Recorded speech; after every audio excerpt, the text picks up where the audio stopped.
Maka orang yang merasa dirinya tidak ria, saya curiga dia ada keriaan dalam dirinya. Maka tuduhlah kita setiap hari di dalam diri kita ada ria. Maka istighfarnya sudah naik pangkat, tidak hanya lagi dari dosa yang zahir, tapi istighfar berikut adalah istighfar dari dosa batin, dosa yang gak tampak. Jadi setiap hari Bapak saudara makan Allah, coba biasakan 3 kali baca pagi sore, astaghfirullah, ya Allah ampunkan dosa ria di hatiku, ya Allah ampunkan dosa sombong di hatiku, ya Allah ampuni dosa semua penyakit-penyakit hatiku. 3 kali Pak, minimal pagi sore, pagi sore. Lebih afdol jika dibaca sebelum tidur. Lebih afdol lagi kalau ditambah ketika kita tahajud malam hari. Alhamdulillah rabbil alamin, hamdal hamidin, hamdal mustaghfirin, hamdan yuafi ni'amahu wa yukafi'u mazidah. Asyhadu an la ilaha illallah, asyhadu anna Muhammadan abduhu wa rasuluh. Allahumma salli wa sallim wa barik ala sayyidina Muhammad wa ala alihi wa ashabihi wa li baitihi wa dhurriyyatihi ajma'in. Ba'd. Radina billahi rabba wa bil islam dina wa bi sayyidina Muhammadin nabiyya wa rasulah. Allahumma inna nas'aluka khaira hadzal yawm, khaira fihi wa ba'dah, wa na'udzubika min syarri hadzal yawm, syarri ma fihi wa syarri ma ba'dah. Baik Bapak Saudara yang dimuliakan Allah, sebelumnya kita membahas tentang penyakit kolbu, kibr, sombong, kemudian membahas tentang hasad. Insyaallah pagi ini kita akan membahas tentang riya. Banyak orang membahas riya, tapi yang detail menurut saya Imam Ghazali.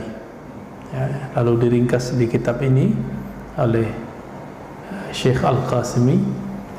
Riya itu bahasa Arab dari kata ra'a, ru'yah. Ra'a yara ru'yah. Berarti ra'a itu melihat, ya. Berarti ru'yatan, penglihatan. Apa bedanya dengan sombong? Sombong itu ru'yatun nafs. Sombong memandang diri lebih dari orang.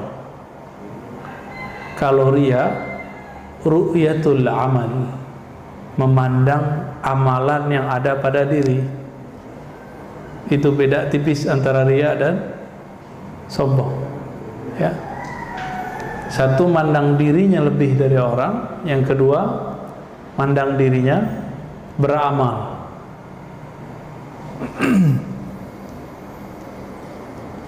Semua itu bermula dari keinginan mendapat pujian, takut dicaci maki, pengen dapat kecintaan orang, popularitas kah, ya. Khawatir dibenci orang. Penyakit riya ini sulit diketahui. Kenapa? Dia nggak kelihatan di penampilan. Penampilan sama. Dulu saya berguru ulumul Quran kepada seorang ulama dari Mesir, ya.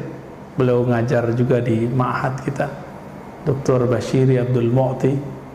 Waktu itu saya semester akhir, kemudian menjadi musyrif namanya. Musyrif itu semacam asisten dosen lah. Jadi beliau ngantar beliau, jemput beliau. Saya tanya, ya Sidi, tudarris fi jam'iyah kaza wa kaza gitu. Anda ngajar di komunitas ini ya? Atau saya mengatakan kamu ngajar di kampus ini ya? Kampusnya nggak usah saya sebut ya. Wa ma indaka lihyah. Tapi Anda nggak punya jenggot. Padahal di kampus itu mesti punya jenggot tuh syekh doktornya. Itu di mobil. Langsung dia liatin saya. Karena saya ada jenggot, Pak. Orang Arab, Mesir gak ada jenggotnya. Apa kata beliau? Wa ma utilu lihyati illa lillah. Bocah, kira-kira gitu. Saya nggak manjangin jenggot kecuali karena Allah. Bukan karena saya ngajar di komunitas apa, di kampus mana. Wah, itu betul-betul menampar ya. Karena saya berjenggot itu dulu supaya disebut ustadz yang jago sunnah, ustadz yang bermanhaj sunnah. Langsung rontok Pak, rontok semua itu. Jadi kadang-kadang berkalam-kalam dengan ahli ikhlas itu betul-betul kalamnya mengobati, walaupun pahit Pak digituin ya. Kan itu kalam yang betul-betul menyinggung saya ya. Saya tersinggung, tapi saya tersinggung itu senang. Kenapa? Penyakit saya diobati. Karena dulu kita melihara jenggot supaya disebut ustadz sunnah. Ustadz ngajar sunnah maksudnya, bukan sunnah-sunnah yang di luar itu, bukan. Karena saya bang ngajar hadis kan. Ada lagi kawan kita, saya tanya, limadha yani afauta lihyatak, kok kamu biarin jenggotmu? Jawaban dia apa? Laula utilu lihyati mahtaramani ahad. Kalau saya tidak memanjangkan jenggot, orang nggak hormat kepada saya, nganggap saya bocah, nganggap saya anak kecil. Masih bener nggak nih? Itu termasuk bagian dari riya. Makanya beginian, ini namanya rida, supaya diketahui, wah ustadz nih orang alim nih, sama Pak ya. Tapi bapak ini ingin terlihat kaya, boleh nggak? Pakai baju bagus, pakai mobil bagus, boleh nggak? Maka riya dibagi dua. Riya fil umur ad-dunyawiyah, riya dalam persoalan duniawi, lalu riya dalam persoalan ad-dini atau al-ukhrawi, persoalan agama. Yang haram secara mutlak itu riya dalam persoalan agama. Illa, kecuali saya berniat, saya seorang guru, kadang pakai serban, kadang pakai kopiah, kadang pakai gamis, kadang pakai sarung, supaya murid santri tidak salah faham bahwa nggak mesti lo tiap hari pakai sarung, nggak mesti lo tiap hari pakai begini gitu, supaya ditiru sama orang. Megang tasbih supaya apa? Bukan supaya disebut ahli zikir, supaya kita terkait dengan zikir. Maka alat tasbih itu oleh ulama salafus saleh, Imam Al-Hasan Al-Basri, disebut dengan qaidun. Kait, sesuatu yang mengaitkan hati dengan Allah. Simbolnya tasbih. Tapi sekarang manhaj suuzon banyak, atau manhaj suuzon, aliran buruk sangka. Kita pegang tasbih dikira niru Yahudi. Mana ada Yahudi pakai tasbih? Yang pakai tasbih orang Kristiani, yang pakai tasbih orang-orang Buddha, gede-gede buletannya. Emang kita tasbih ke gede-gede gitu Pak? Kan enggak juga. Itu aliran suuzon ya.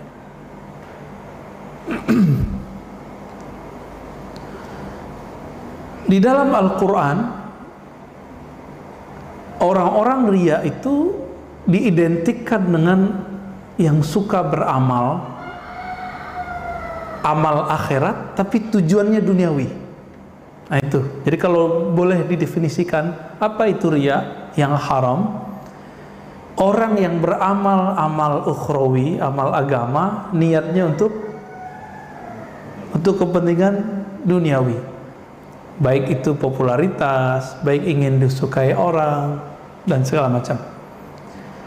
Maka di dalam Al-Quran ayat yang sudah sering kita hafal, fawailul lil musallin, maka celakalah bagi orang yang, kalau terjemahan saya, yang merasa dirinya sholat gitu, yang ingin dipandang bahwa dia orang yang sholat.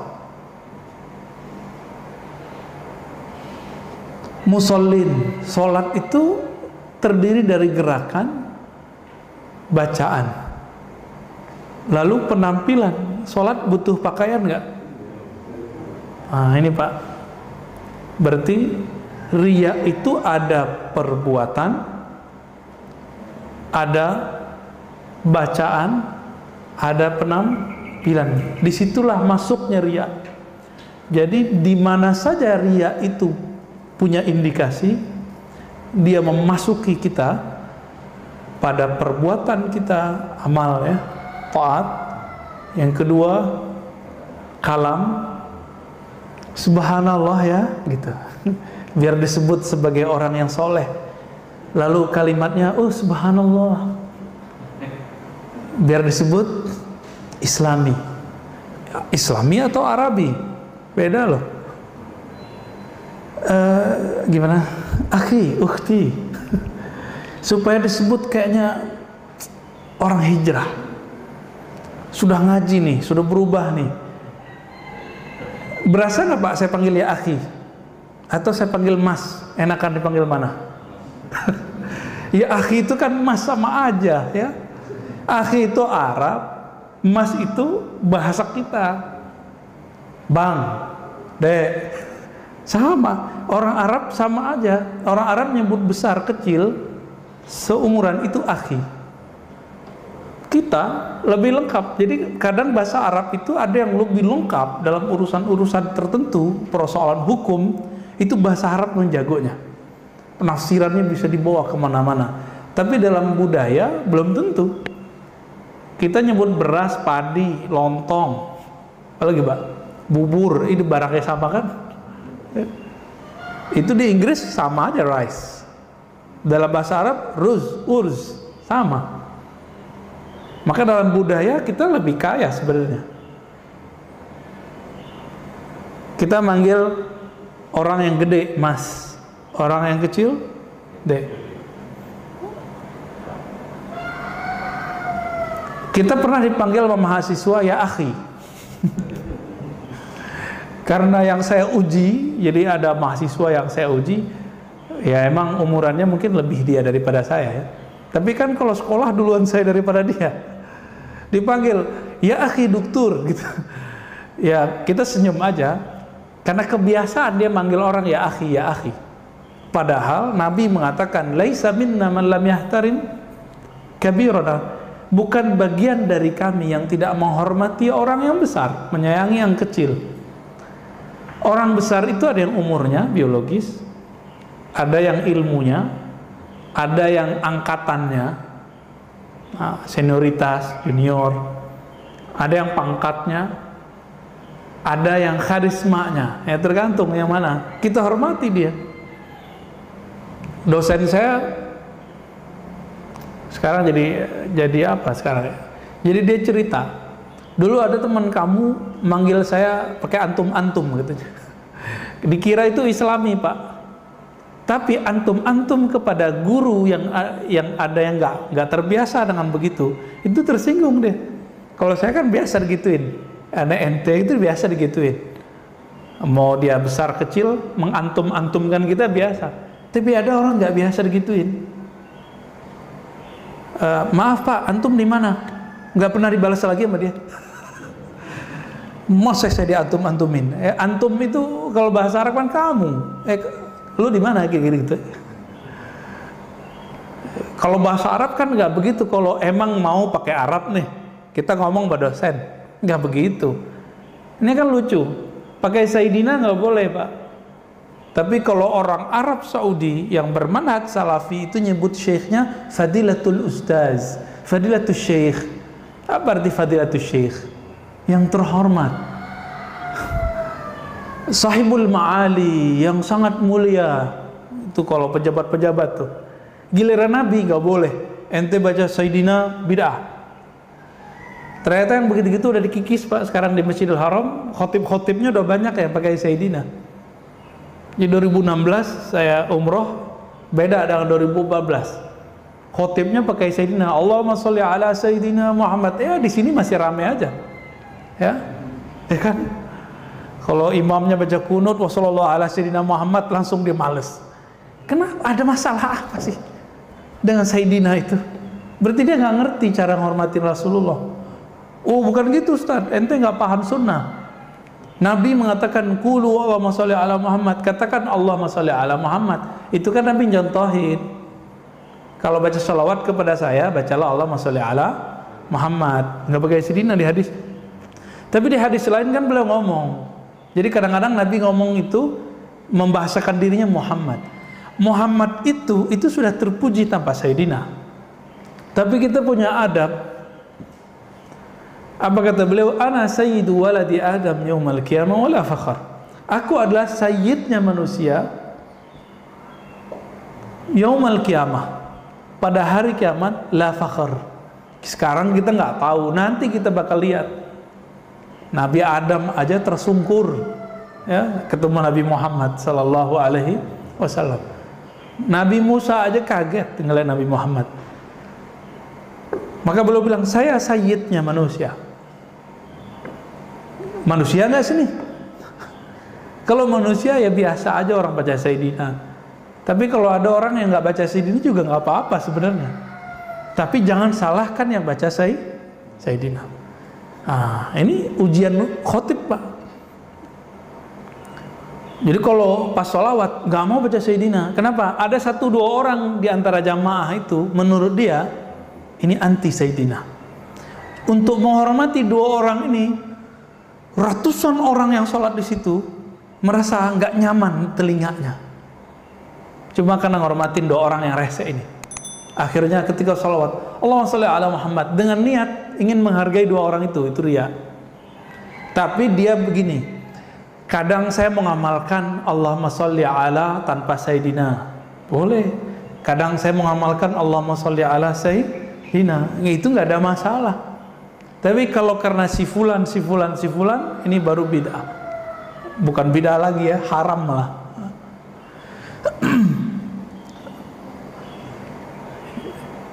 Jadi tadi ada perbuatan, ada perkataan, ada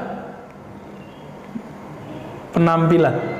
Nah yang paling banyak kena itu di kalam. Ya zaman-zaman sekarang ya. Masya Allah, ya akhi. Supaya disebut apa tadi? Islami. Itu bukan Islami, itu namanya apa? Arabi, kearab-araban. Beda kearab-araban dengan keislaman. Islam itu agama adab.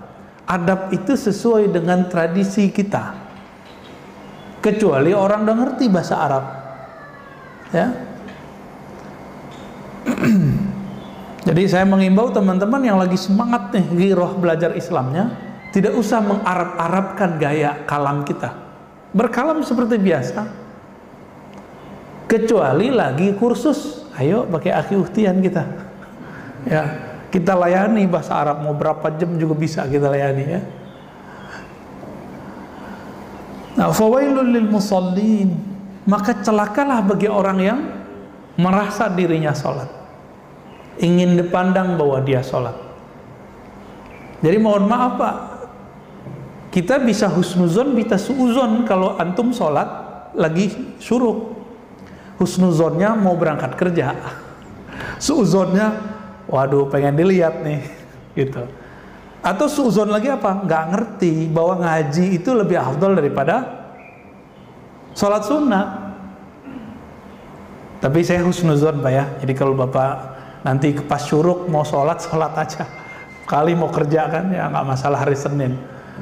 Tapi bisa nggak masuk suuzon? Bisa masuk aja. Nanti bab suuzon beda lagi babnya. Nah, itu persoalan penyakit lain lagi Pak. Insya Allah nanti kita bahas. Allazina hum an salatihim sahun, allazina hum yura'un. Ya.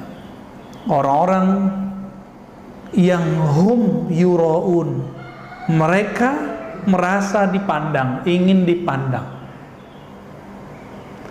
Contoh kalau kita ini pada dasarnya riya, pada dasarnya udah sifat batiniah, sifat tabiiyah bukan batiniah. Tabi'i udah lumrohnya dari sono. Kalau Bapak foto bersama, yang dilihat siapa?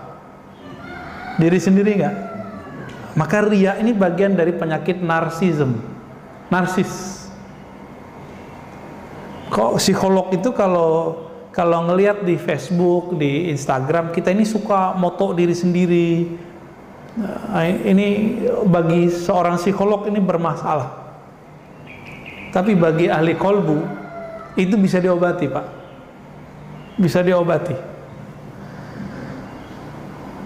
Dan salah satu sifat dari munafik adalah munafik. Apa sifatnya? Riya.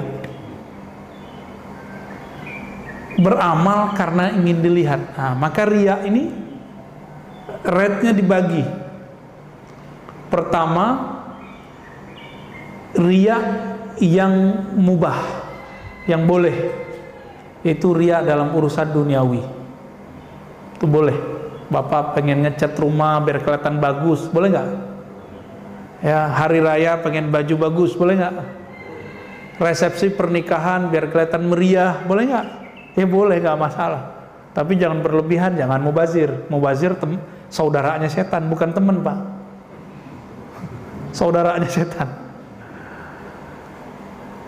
Ada riya yang haram. Haram aja. Itu dalam persoalan agama. Dia berdosa aja, tapi nggak sampai kepada status munafik. Yang kayak tadi, ya, menggunakan simbol-simbol agama biar pengen disebut apa gitu. Tapi ada riya yang menumbuhkan sifat kemunafikan dalam diri. Ini yang kemudian diantisipasi dalam Al-Quran. Riya yang mana? Dia sebenarnya nggak rajin sholat. Kalau sholat tuh ngebut, tapi kalau di masjid itu bisa lama. Nah, riya begini nih gawat ini. Tapi bapak ini sholat di rumah sama sholat di sini sama. Ya udah, nggak usah dipikirkan. Mau orang lihat nggak orang lihat, nggak ada urusan. Jadi yang nomor 3, riya yang mana? Dia menzahirkan sesuatu yang bukan dirinya. Itu yang disebut munafik bermuka dua. Munafik itu kan bahasa Arab. Itu artinya binatang yang masuk ke satu lubang, tapi dia keluar lewat lubang yang lain. Jadi orang ini punya dua karakter. Kalau ketemu yang ini nanti karakternya apa, ketemu yang lain karakternya berubah. Ya. Kalau kita baca Quran agak keras sedikit atau berzikir subhanallah agak keras sedikit, ada bisikan nggak Pak di hati? Kencengin dong biar kedengeran sama orang gitu. Nah, Bapak sadar ya? Berarti kita bisa berdialog sama diri kita sendiri dan bisa berdebat. Kata-kata hati, kamu nggak usah perhatiin orang, biarkan saja orang itu, benar nggak? Nah, ini yang masih lemah nih, kekuatan yang ngomong itu masih lemah. Yang masih kenceng yang mana? Yang bilang, baca dong depan orang, ya, biar kelihatan soleh. Tapi ingat juga, ada riya yang tampak, ada riya yang tidak tampak. Riya yang tidak tampak itu meninggalkan satu amalan yang soleh supaya disebut ikhlas. Nah, ini lebih bahaya Pak. Jadi ada riya dibalik keikhlasan. Contohnya nih, Bapak ini udah gak mau pakai tasbih, bukan karena takut disebut ahli bid'ah, takut disebut riya. Nggak mau pakai tasbih karena takut disebut riya. Berarti pengen disebut apa? Pengen disebut ikhlas. Itu riya juga tuh. Ini riya yang paling bahaya. Itu yang tidak bisa dibersihkan pakai paradigma ngaji begini. Dia harus pakai zikir. Zikirnya harus lebih kenceng. Zikirnya 2 aja, la ilaha illallah dengan ismul jalalah, Allah. Nah, la ilaha illallah banyakin Pak. Karena zikir Allah itu harus ditalkin. Kalau la ilaha illallah kau udah dapat dari kecil, zikir aja. Bedanya sekarang dikasih makna. Tidak ada yang memandangku kecuali Allah. Aku tidak beramal kecuali karena Allah. Itu maknanya la ilaha illallahnya. Itu cara ngobatin diri. Kenapa nggak sholat sunat? Malu ntar disebut orang riya lagi. Nah, itu masuk tuh. Kenapa nggak baca assalamualaikum? Ntar disebut orang soleh lagi, orang alim, so alim. Berarti dia takut disebut riya karena so alim. Berarti pengen disebut apa dong? Pengen disebut ikhlas. Jadi riya di dalam keikhlasan itu dia. Tarkul amali khaufar riya riyaun. Begitu kaidahnya. Meninggalkan satu amalan karena takut disebut riya, itu adalah riya yang tersembunyi dalam keikhlasan. Nah, ini lebih berbahaya, Pak. Dan itu harus dibenerin, ya.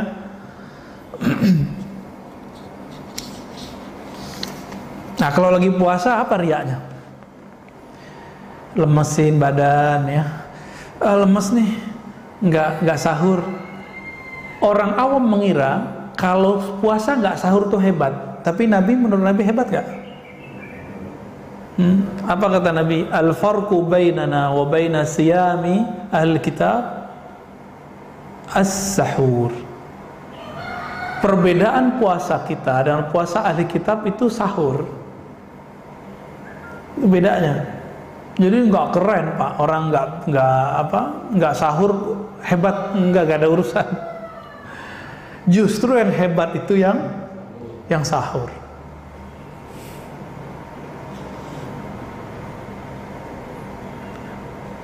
Ada riyaknya ahli agama, tokoh-tokoh agama, pengen dibantu orang.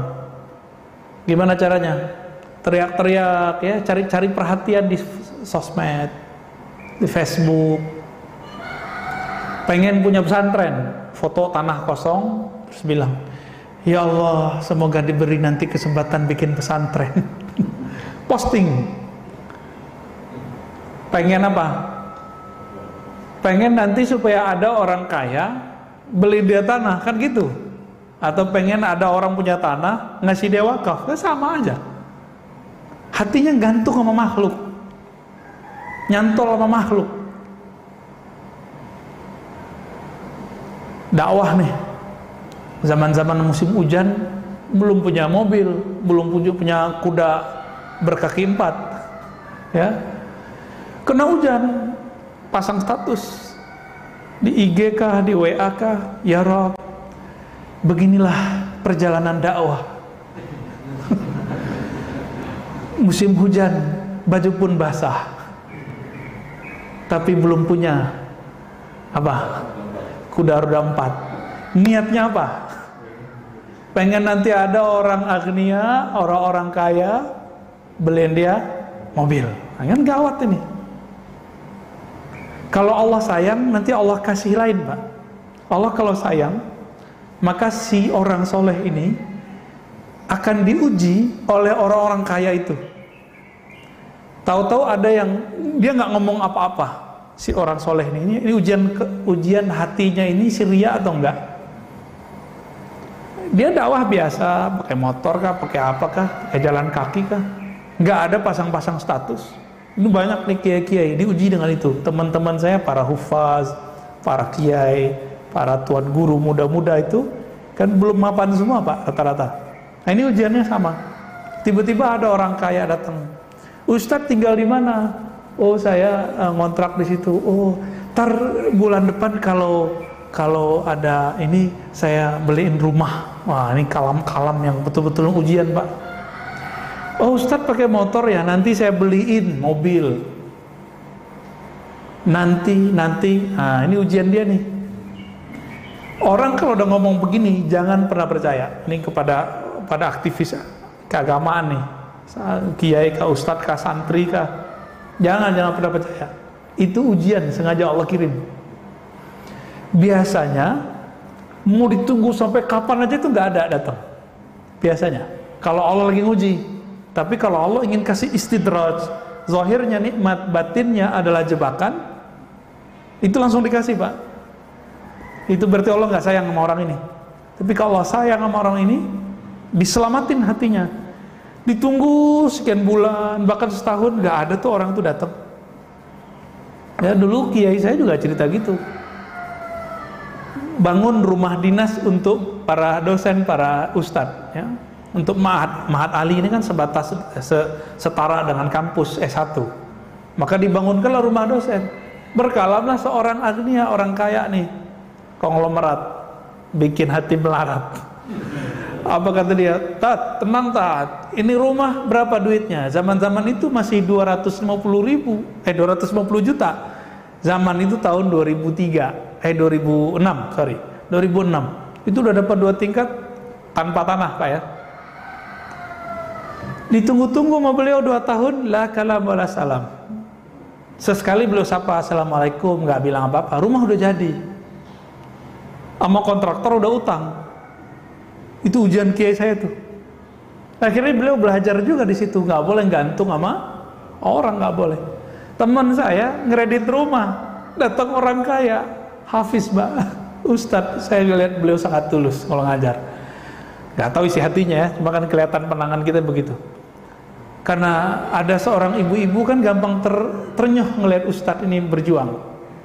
Ustadz, ini rumah masih kredit ya? Oh iya, nanti saya bayarin Ustadz. Berapa bulan lagi, berapa tahun lagi, nanti saya bayarin semua. Udah 3 tahun ditungguin, nggak ada Pak. Ya, saya tepuk-tepuk orangnya. Sabar ya. Kalau ada orang begitu, Allah sayang sama ente. Kalau Allah nggak sayang sama ente, ente dikasih nanti hatinya orang yang hafiz Quran, kiai ngajar sunnah, kiai punya pesantren, nggak lagi bergantung kepada Allahus Samad, tapi bergantung kepada orang yang kaya konglomerat itu. Maka nanti kelihatan kalau orang kaya ngajar, dateng suara dibagus-bagusin, ngajinya diindah-indahkan, suaranya agak ke dalam dikit atau agak dikencengin dikit biar kelihatan performanya bagus. Enggak, itu bohong semua itu ya. Cari muka. Maka efek dari riya ini cari muka.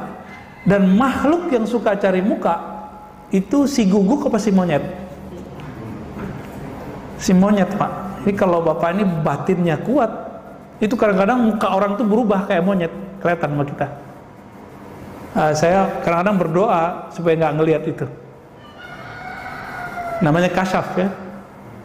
Kadang-kadang berubah Pak mukanya dari satu sisi, kenapa berubah nih mukanya? Muka ini kiai ini udah nggak kayak manusia, udah kayak guguk, nyalak terus. Ada yang kayak monyet ya, cari perhatian terus. Ada yang kayak kucing gitu Pak, cari perhatian juga tuh kan. Kucing sama tuh, tapi makan tuh nggak pernah kenyang tuh si kucing, nggak pernah dia bersyukur. Kucing kan begitu. Jadi orang riya itu, masih ingat karakter sisi manusia ada 4 ya. Sisi hewan ternak masih ingat, hewan buas, apalagi sisi setan, sisi malaikat. Sebenarnya ditambahin sisi ruh 5. Ada sisi rohani. Rohani ini semuanya baik. Kalau malaikat ini ada yang semuanya baik tapi ada yang nggak cocok sama kita. Kalau setan semuanya buruk walaupun zahirnya baik. Kalau hewan buas itu ada baik ada buruknya. Marah itu ada saatnya nggak baik, ada saatnya buruk. Apalagi sisi hewani. Nah, hewan yang mana nih? Biasanya hewan-hewan yang ternak ini. Jadi orang riya ini turun pangkat dia. Kalau nggak buas, kalau nggak ya ceramah nih. Ini sekarang kan lagi rame. Ini mohon maaf saya secara fikih agak sedikit berbeda pemahaman dengan beberapa pergerakan. Ya mohon maaf. Ini bukan karena kita kenapa-kenapa. Ini bukan persoalan liberal gak liberal. Ini masalah paradigma memahami fikih. Ada orang berceramah bulan puasa, ayo kita tutup rumah makan. Ini kemungkaran. Adil nggak Pak? Tutup rumah makan, tapi Indomaret dibuka. Adil nggak? Lebih ngiler ngelihat air dingin di kulkas atau ngelihat rumah makan warteg-warteg. Dan di dunia ini, di Jakarta aja yang mayoritas Islam, itu ada nggak orang yang nggak puasa? Anak kecil kah? Perempuan haid kah? Orang sakit? Musafir? Orang kafir, non muslim? Mereka kan nggak puasa. Terus kalau ada rumah makan ditutup, mereka mau makan di mana? Apalagi orang-orang di perkotaan punya tradisi tidak memasak. Benar nggak? Jadi orang ini ada cara berpikir fikihnya nggak jelas, lalu dipakai ketidakjelasan itu dalam bab amar ma'ruf nahi mungkar supaya disebut ustadz ahli nahi mungkar. Kalau ceramah tuh berapi-api, kita tutup supaya disebut ustadz yang tegas, kalem-kalemnya, masya Allah. Tapi niat di hatinya apa? Pengen disebut ustadz ahli nahi mungkar. Bagus menjadi ustadz nahi mungkar, bagus. Tapi kalau terbesit di hati pengen disebut ustadz ahli nahi mungkar, ini riya juga. Tegas galak biar disebut ustadz tegas, ya sama aja. Dan ini wasiat untuk diri saya sendiri dan untuk para dai. Sekarang ada satu penyakit yang dijadikan sebagai sebuah pakaian atau karakter bagi para pendakwah. Padahal itu bukan miliknya dai, tapi itu miliknya artis. Apa itu? Branding diri. Branding itu ilmu apa, Pak? Ilmu dakwah apa ilmu marketing? Ya marketing. Emang orang dakwah jualan? Jadi sekarang orang nge-branding dirinya, Ustadz cinta lah, kan dulu ada muncul ya. Ustadz apa lagi? Ada Ustadz dengan gaya tertentu, gelar-gelar tertentu, sebutan-sebutan tertentu, baju-baju tertentu. Kalau pengen misalnya biar ini niatnya supaya orang fokus, boleh warna tertentu, silakan. Kalau niatnya ingin membuat suasana baru, nggak apa-apa. Tapi kalau ingin populer dengan nama itu, dengan karakter itu, ini bagian dari riya. Orang yang riya itu, jika amalnya amal agama, dia dapat apa yang dia niatkan di dunia, tapi habata ajruhu, begitu disebutkan ya. Tapi amalnya gugur semua. Ya paling-paling nanti dia akan dikenal sebagai Ustadz Fulan, Ustadz A, Ustadz B, Ustadz Amar Ma'ruf. Kalau ini Ustadz Nahi Mungkar, Ustadz Serbanan, Ustadz Habiban. Pengen disebut dengan gaya-gaya begitu. Bapak itu menghormati orang dengan pakaian atau dengan ilmu yang ada di dadanya? Awal-awalnya pakaian, bener ya? Biasanya perbedaan ustadz dengan gak ustadz kan, kalau biasa ustadz bawa gini, ya enggak? Ya, bener gak? Tapi kalau dia berkalam, wah kayaknya bukan ustadz deh, bisa jadi kan? Wah kayaknya gak cocok deh, bisa begitu kan? Berarti orang hebat gak hebat bukan karena dia punya. Maka kita kasih tahu kepada diri saya sendiri dan para pendakwah, jangan sibuk dengan performan penampilan zahir ya. Aslih qalbak, perbaiki itu kolbu. Kalau udah bener kolbunya, apapun penampilannya nggak mesti begini, nggak mesti pakai kopiah, pasti kalamnya enak didengar ya. Maka kebalikan dari orang-orang sok ikhlas tapi riya ini, ada namanya kelompok malamatiyah. Pernah dengar malamatiyah? Malamatiyah ini dia kata lama yalumu, orang yang tidak pernah menyimpan keburukan dalam dirinya, niat buruk.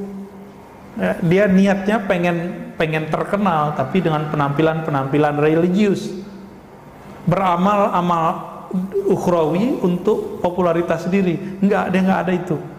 Ini orang malamatiyah. Tetapi walaupun di kalbunya tidak ada kebusukan, kekotoran, dia tidak pernah menampilkan kebaikan.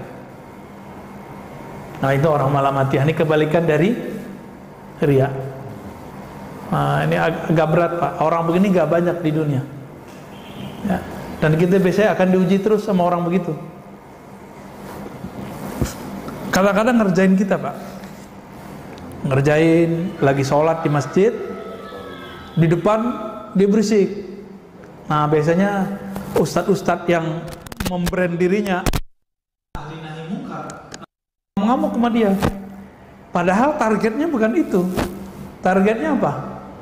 Kita selama sholat ingat siapa? Ingat Allah atau ngerundel hatinya? Berisik amat itu munafik di luar masjid tuh gitu. Lagi sholat hatinya memupuk kebencian. Ini hati-hati juga, tanda sholat gak khusyuk. Berarti Allahu Akbarnya palsu gak? Yang munafik siapa? Jadi kalau ini kejadian jangan terganggu Pak. Mau di luar ini ada musik kenceng-kencengnya, kalau kalbunya khusyuk, di sini tetap khusyuk. Nanti bab nahi mungkar lain cerita. Ya, itu bab yang tersendiri. Ada babnya di sini. Nah, ada etikanya segala macam. Insya Allah nanti kita sampai di sana. Maka Bapak Saudara makan Allah, ini sangat banyak tadi ya. Ria ini lebih berbahaya daripada penyakit-penyakit zahir, lebih bahaya daripada kejahilan, lebih bahaya dari semuanya itu. Nah, dia bibit kayak kanker yang nggak terlihat. Semakin besar amal seseorang, semakin banyak kuantitas amal seseorang, dia semakin gede. Semakin tinggi ilmu seseorang, dia akan semakin parah. Maka ini harus dibersihkan benar-benar. Dan Nabi menyebutnya dengan asyirkul khafi, syirik yang tersembunyi. Orang-orang beginilah yang disebut dalam hadis Nabi sebagai hadis penutup, bahwa Nabi SAW mengatakan nanti akan ada 3 golongan. Pertama ulama, yang kedua mujahid, ya. Yang ketiga orang yang bersedekah. Semuanya mengatakan kami beramal karena Allah, tapi Allah mengatakan kazabta, kamu bohong, ya. Yang berjihad ingin disebut orang yang berjihad. Ini gerakan-gerakan tahun-tahun sebelumnya kan bagus-bagus ya. 2016 berapa tuh ya, ngumpul 212. Terus teman kita posting, saya malu 10 tahun nanti jika tidak ikut aksi bela Quran, nanti anak cucu saya akan mempertanyakan, kemana Abi 10 tahun yang lalu, Quran dihina, Abi tidak. Maka dia mengatakan, saya karena malu nanti akan ditanyakan generasi berikut, saya ikut. Itu brainwash Pak, brainwash lewat sosmed. Dia mau bela Quran bener gak? Tapi niatnya bener gak? Gak bener. Itu gerakan paling rapi, gak ada sampah Pak, rumput gak diinjek. Di foto sama teman kita, diposting, inilah Islam itu indah dan bersih, supaya orang non muslim melihat bahwa Islam itu indah dan bersih. Loh, kita bersih dan indah bukan mau dilihat orang non muslim.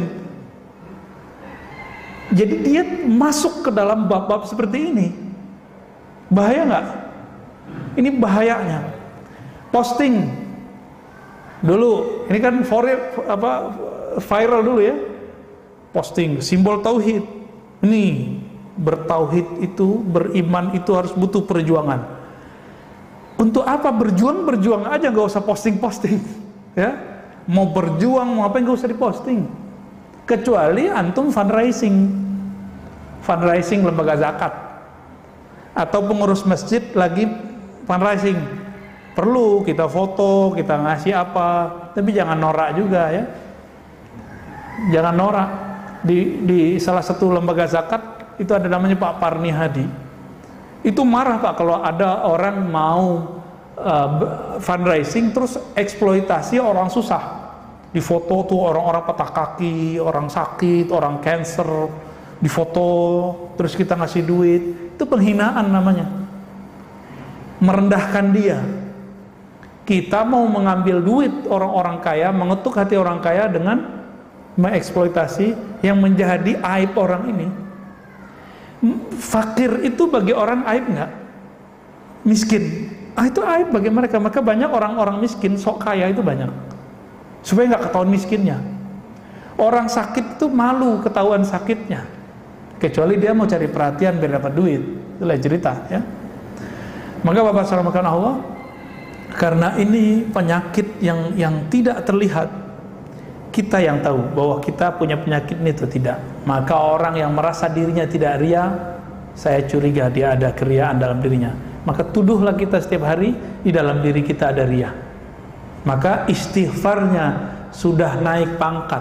tidak hanya lagi dari dosa yang zahir, tapi istighfar berikut adalah istighfar dari dosa batin, dosa yang gak tampak. Jadi setiap hari Bapak saudara makan Allah, coba biasakan 3 kali baca pagi sore, astagfirullah, ya Allah ampunkan dosa riya di hatiku, ya Allah ampunkan dosa sombong di hatiku, ya Allah ampuni dosa semua penyakit-penyakit hatiku. 3 kali Pak, minimal pagi, sore, pagi sore. Lebih afdol jika dibaca sebelum tidur. Lebih afdol lagi kalau ditambah ketika kita tahajud malam hari. Itu cepat sekali bersihnya. Jadi harus diistighfarkan. Itulah pembersihnya. Lalu kalau sudah diistighfarkan, dia harus diharumkan. Apa pengharumnya? Zikir kolbu. Maka dimanapun kita berguru, kalau ada ahli zikir kolbu, ambil zikirnya, pelajari. Zikir kolbu itu mata dipejam, lidah dikunci, mulut ditutup. Lalu yang berkalam cuma kolbu yang tadi punya penyakit ria, dilatih supaya dia menyebut nama Allah, tidak merasa dipandang oleh makhluk, tapi yang mandang adalah Khalik. Jadi ria yang boleh itu ria kepada Allah, tapi nggak ada istilah begitu. Namanya ihsan, menyebut nama Allah dan meyakini Allah mendengar kita menyebut namanya, Allah melihat bahwa kita membaca namanya. Nah ini baru namanya ihsan. Baik, kira-kira itu Pak. Gimana? Ada yang mau ditanyakan? Ini nggak pada kerja nih. Udah pas jam 6. Jam saya, jam saya telat ya. Gimana? Kalau belum ada pertanyaan, saya bertanya. Jadi riya lebih diartikan sebagai ingin dikatakan kenyataannya A, ingin dikatakan B di orang lain, atau membanggakan diri sendiri. Memandang diri kita beramal gitu, berjasa, beramal. Rumusnya satu aja bedanya. Kalau sombong merasa diri lebih, kalau riya merasa punya amal, merasa beramal, merasa berjasa, merasa berilmu, pengen kelihatan ilmunya gimana, ngomongnya agak diistilah-istilahkan dikit karena baru pulang dari barat, ngomongnya Inggris-Inggrisan dikit. Kalau dari Perancis gak fuang-se dikit. Kalau dari Arab istilahnya Arab-Arab dikit biar kelihatan menyeramkan ya. Kalau itu muncul, dan itu muncul Pak ya. Syukurnya waktu dulu kita kuliah, diskusi itu kan hidup, jadi kita langsung tahu ini lagi belagu nih saya nih. Memang niat nakut-nakutin lawan debat, caranya kasih istilah yang unik-unik, merekonstruksi sesuatu paradigma berpikir. Kayaknya keren ya, rekonstruksi paradigma. Kan bisa aja kalau ingin merubah cara berpikirnya bisa aja. Tapi biar disebut keren Pak, biar kelihatan kayak dokter beneran ya. Nah itu muncul, jadi pengen dilihat kita ini punya warna, punya jasa, punya sesuatu yang sebenarnya di dalam diri kita nggak connect gitu ya. Tapi tadi kembali, beramal dengan amal ukhrawi untuk niat duniawi, itu yang paling parah ya. Gimana? Ya. Riya dan ujub. Oh ya, kita belum nyampe ke ujub ya. Ujub itu sebenarnya bukan ujub pasangannya, saya lupa. Judulnya riya dan sum'ah. Ya. Kalau ujub itu adik kakaknya kibir, sombong. Jadi judulnya salah kirim dan afwan. Jadi ar-riya wa sum'ah. Sum'ah ini pamer. Pamer itu sebabnya karena awalnya riya. Sum'ah di zaman sekarang lebih parah daripada zaman dahulu. Sum'ah zaman sekarang ada fasilitasnya, sosmed. Maka sosmed ini bisa menjadi lahan dakwah, lahan kita silaturahmi, bisa jadi lahan riya, menampilkan kalau kita beramal, atau sum'ah, pamer. Hati-hati nih. Maka sebelum posting Pak, baca ta'awuz dulu ya. A'udzubillahi minasyaitonir rajim.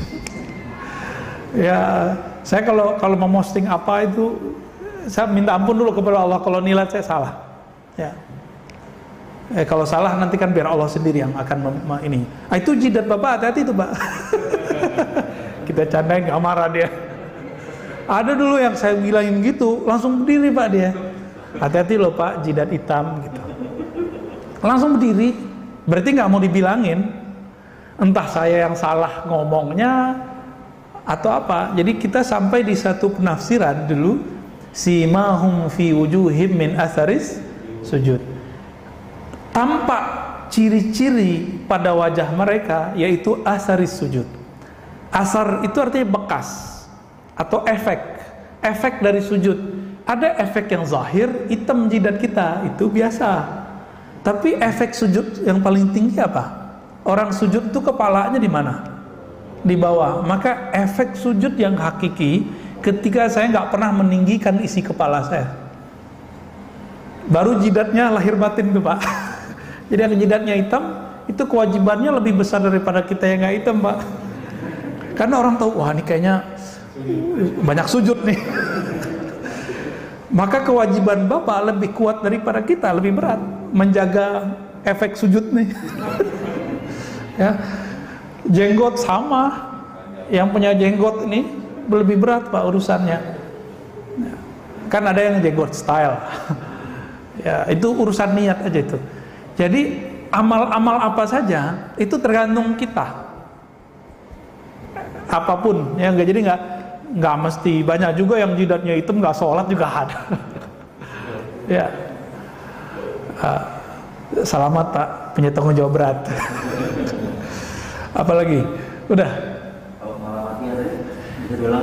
Malamatiyah itu orang yang tidak menyimpan keburukan di hatinya, tapi tidak menampilkan sedikit pun kebaikan.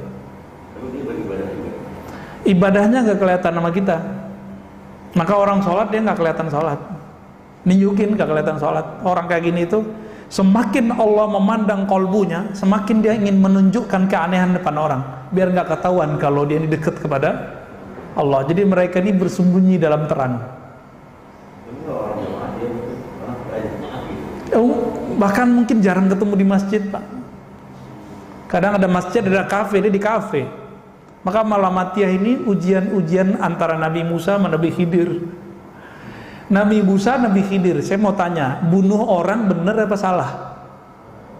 Bunuh orang salah. Nabi Khidir tahu Nabi Musa ini ujiannya ujian hukum syariat.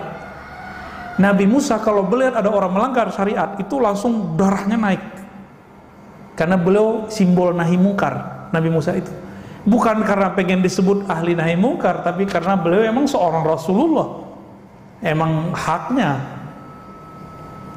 Ujiannya siapa? Apa pantangan Nabi Musa dibuat sama beliau? Bapak ini suka jamaah, nanti akan diuji oleh Allah. Tetangga nggak sholat jamaah, hatinya bilang apa? Munafik nih, gitu. Munafik nih nggak sholat ke masjid. Hati-hati Pak, itu ujian kita semua tuh. Coba aja rasain pulang ke rumah, ya kelihatan kok pulang subuh lampunya belum mati juga nih, belum kedengeran ada bunyi keran hidup nih. Setan langsung bisikin tuh, yang suci tuh ente, yang ikhlas ente, samping ente munafik. Kenapa? Dia pakai hadis. Jadi setan nih hafal hadis. Kenapa? Kita belum lahir dia sudah dengar Nabi ngomong. Apa kata Nabi? Asqalus shalah alal munafiqin. Salat paling berat bagi orang munafik adalah dua, Isya dan. Jadi bapak ini punya tetangga nggak sholat Isya, waduh berat. Nanti setannya masuk Pak. Jangan kira saya ini selamat tiap hari saya menghadapi itu Pak. Tetangga kita ada yang sholat subuh, ada yang nggak sholat Isya di masjid, tapi dia sholat nggak di rumah. Sholat di rumah, masa nggak sholat di rumah? Mungkin karena corona dia nggak datang ke masjid, kan bisa begitu. Atau mungkin dia punya mazhab. Imam Ghazali ini punya satu mazhab yang beda sama yang lain. Bagi beliau, orang yang hatinya berpenyakit berat dianjurkan dia berkhalwat. Maka di saat-saat dia berlatih ini boleh ditinggalin sholat jamaah, kecuali Jumat. Tapi nggak boleh tiap sepanjang masa, nggak boleh. Cuma di hari-hari khalwat. Tapi pandangan ini ditolak oleh para imam kita. Imam Barkawi, ya, imam pensyarah kitab Ihya Ulumuddin menolak itu. Itu persoalan fikih. Tapi Imam Ghazali kan ngerti dirinya sendiri. Ya. Beliau itu riaknya karena posisi. Dulu beliau kan profesor, gelarnya Hujatul Islam. Jadi semakin tambah ilmunya, tambah gelarnya, wah ini semakin tinggi, semakin kuat pengaruh riaknya. Dan Imam Ghazali orang yang mengalami, mengidap penyakit itu semua di waktu beliau terkenal. Maka beliau menghilang 10 tahun, diajarkan Asmaul Husna oleh Imam Abu Ali Al-Farmadi, dan berzikir dengan itu. 4 tahun sebelum wafatnya beliau balik ke Baghdad, lalu pindah ke kampungnya dan bikin surau atau zawiyah pesantren kecil. Disitulah beliau mengajarkan kolbu. Lahirlah kitab Ihya Ulumuddin, ya, menghidupkan ilmu agama yang zahir plus batin, tidak hanya zahirnya tapi juga batinnya. Semoga kajian ini diridhoi oleh Allah. Semoga kajian ini bisa membimbing kita, membersihkan diri saya pribadi dan kita yang hadir, kita mendengarkan. Amin ya rabbal alamin. Wassallallahu ala nabiyina Muhammad, subhanakallahumma wa bihamdika, asyhadu an la ilaha illa anta, astaghfiruka wa atubu ilaik. Mohon maaf lahir batin. Assalamualaikum warahmatullahi wabarakatuh.